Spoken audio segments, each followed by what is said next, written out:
Meaning of impression. Impression. Impression.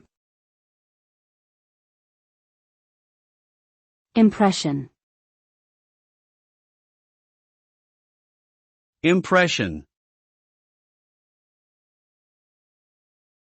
The term impression can have various meanings depending on the context, but generally refers to the impact or perception that something or someone creates in the mind of another person. In marketing, an impression is often used to describe the number of times an advertisement or promotion is seen by potential customers. In medical terms, an impression is a judgment made by a healthcare professional based on the patient's symptoms and diagnostic tests.